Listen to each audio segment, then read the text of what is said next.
Programang ito ay rated SPG, striktong patnubay at gabay ng magulang ang kailangan. Ikinagulat nga ni Espinas ang biglaang pagpunta sa kanya ni Tanggol at nagtatanong ito kung may ipapatumba si Espinas sa labas. Bagamat ito ang gusto ni Espinas na si Tanggol na mismo ang naghahanap ng tatrabahuin, ngunit sasabihin niyang wala pa silang target.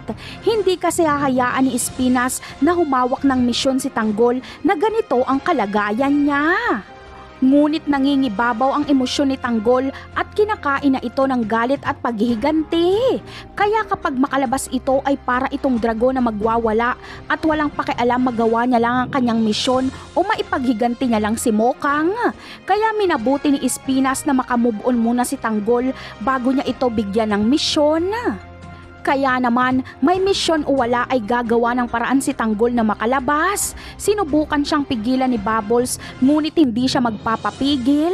Samantala, mangyayari na nga ang riot.